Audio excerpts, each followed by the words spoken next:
ये 14 में ये सरकार आने के बाद इतने नीच गलीच लोग वीसी और प्रिंसिपल बनवाए जा रहे हैं। एक चिट्ठी आप लिख दी, उसका जवाब ही नहीं मिलेगा आपको। कब्रगाह बनाएंगे हमारे लिए, तो इसका असली प्रतिकार अभी शुरू हो गया है। ये एकदम जंगी है, एक तरह से वैचारिक जंग है।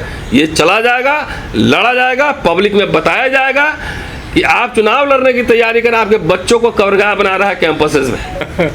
देखिए, इतने दिनों से डॉक्टर साहब हम लोगों ने सरकारें बदलते देखा है जी।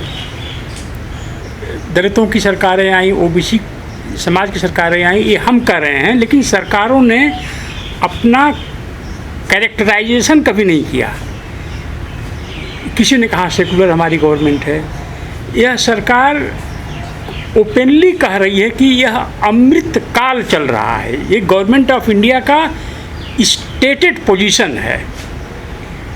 भारतीय कल्चर में जो समुद्र मंथन हुआ था तो अमृत निकला था और विष निकला था। तो अमृत का मतलब अपर कास्ट का ये जो है ये काल चल रहा है। तो यह एक सिविलाइजेशनल, जो बाबा साहब ने कहा था कि हम सिविलाइजेशनल लड़ाई लड़ रहे हैं मिस्टर गांधी, तो यह लड़ाई थोड़ा धीमी हो गई थी पिछले 60-70 सालों में। अब फिर से अमृत वाले विचारधारा के लोग इस देश पर राज कर रहे हैं। और इसमें एक फ़र्क मैं करना चाहूँगा, जो आरएसएस के लोग हैं वो ये नहीं समझते हैं कि, उनका ऐसा नहीं मानना है कि हमने जो है गवर्नमेंट बनाई है जीत करके। उनको लगता है उन्होंने भारत पर कब्जा किया है और यह युद्ध चल रहा है, जो सिविलाइजेशनल युद्ध चल रहा है, उसमें जो एक्स अनटचेबल्स थे, जिनको राक्षस बोलते थे, जिनको नाग बोलते थे, उनके ऊपर हमले होते थे। तो जो अछूत थे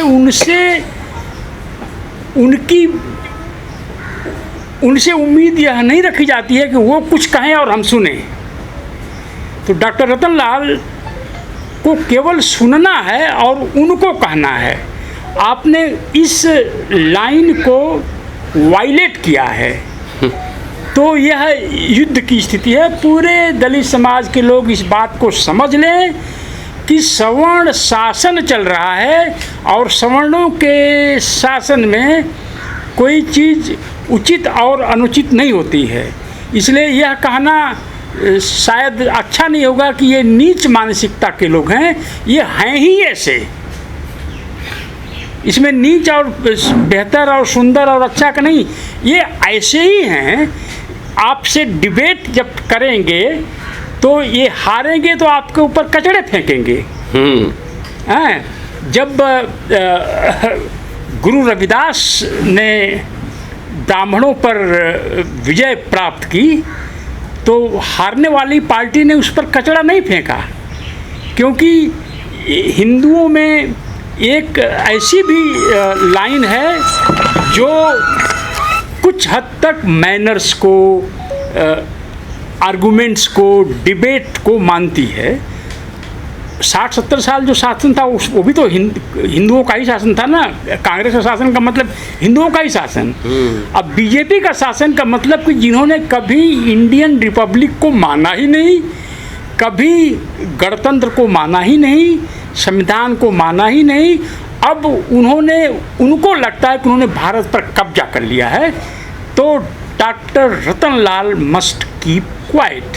क्या कोई दलित लीडर की आवाज़ सुन रहे हैं आप? दलित लीडरशिप की आवाज़ क्यों बंद हो गई है? तो इसलिए जब हम पहली बार 83 में जेल गए थे तिहाड़ छात्र आंदोलन में, तो हम लोग उसमें बहुत गर्व से कहते थे कि हम लोग गिरफ्तार हुए हैं और 13 दिन बाद छूटे हैं। जो नहीं उस समय गिरफ्तार हो पाए थे वो बहुत शर्माते थे। अरे मैं तो भी बस में बैठ गया था लेकिन जेल में जगह ही नहीं थी, इसलिए मुझे जो है नहीं जेल में रखा गया। तो आपको इससे घबराने की बात नहीं, क्योंकि जब युद्ध क्षेत्र में है तो क्या गोली नहीं लगेगी, क्या लाठी नहीं लगेगी, क्या आपके एरिया में बम नहीं गिरेगा। तो यह पर इसमें जो सबसे बड़ी चिंता की बात है डॉक्टर साहब, दलित समाज के लोग, बहुत सारे लोग आज इस ओपिनियन में हैं कि जो 60-70 साल से कांग्रेस का शासन था वह हमारा एनिमी नंबर 1 नहीं है, वो एनिमी नंबर 1 है, और जो अमृतकाल चला रहे हैं ये हमारे एनिमी नंबर 1 नहीं है। यानी आपके समाज का एक हिस्सा भी वैचारिक रूप से इतना करप्ट हो चुका है कि वह आपकी इस लड़ाई को वो यही समझेगा कि ये इनकी पर्सनल लड़ाई है, ये बीपी मंडल के ग्रैंडसन हैं, इसलिए इनका प्रमोशन नहीं हो रहा है। तो अगर आप शास्त्रों का अध्ययन करें, जितने हिंदू शास्त्र हैं, तो उसमें बार बार एक एनिमी फोर्स का जिक्र आता है जो इनकी यज्ञ में बाधा पहुंचाता है। तो अमृतकाल चल रहा है और आप बाधा पहुंचाएंगे तो वह आर्गुमेंट से आर्गुमेंट नहीं करेंगे, आर्गुमेंट आपके आर्गुमेंट के खिलाफ आर्गुमेंट उनका केवल कचड़ा हो सकता है, और यह उनकी गिरी हुई मानसिकता नहीं है, उनकी मानसिकता ही ऐसी है।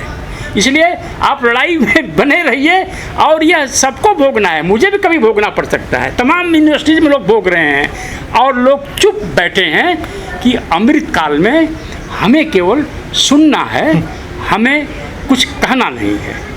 नहीं, चंद्रभान जी जो बात कह रहे हैं उसको सब्सटेंशिएट कर दे रहा कि 2014 के पहले मैं 97 से पढ़ा रहा हूँ, और उस समय भी सरकारों से और विश्वविद्यालय प्रशासन से लड़ाई उस समय भी होती थी। इस कॉलेज के प्रिंसिपल कविता शर्मा थी, विनय श्रीवास्तव थे, उस समय भी लड़ाई होती थी उनसे, वैचारिक लड़ाई, पर वो कीचड़ नहीं फेंकते रहे होंगे। लेकिन वो जो है ना, ये नहीं होता था कि आपको प्रमोशन रोक देंगे, आपको छुट्टी नहीं देंगे, आपको ये नहीं करेंगे।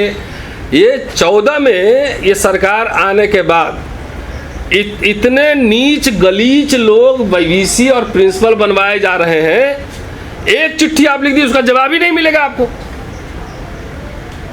मतलब अभी किताब मैंने आपको दिखाई, 10-10 किताबें प्रकाशित करने के बाद गलीच क्यों कह रहे हैं आप? सवर्ण बोल दीजिए, बराबर हो गया। नहीं, वो सवर्ण तो गलीच इसमें एडजेक्टिव लगाने की क्या जरूरत है? यह अमृतकाल के लोग ऐसे ही हैं, उनको यह मत कहिए कि आप चोर हैं, उचक्के हैं, नीच हैं, गलीच हैं, वो है ही ऐसे। इसलिए ना मोदी जी को अभी चुनाव आने वाला है, अपने वाइस चांसलर को, एचआरडी मिनिस्टर को, आईआईटी डायरेक्टर को समझाइए कि अगर मोर्चा यहाँ से खुल गया है कि अब अत्याचार बर्दाश्त नहीं। आईआईटी का बच्चा भी सुसाइड किया है 5 दिन पहले, और ये हाल कैंपस में अगर आप कब्रगाह बनाएंगे हमारे लिए, तो इसका असली प्रतिकार अभी शुरू हो गया है। ये एकदम जंगी है, एक तरह से वैचारिक जंग है।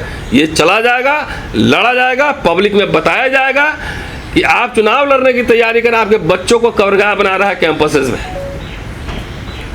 ये जंग जारी रहेगी। शुक्रिया।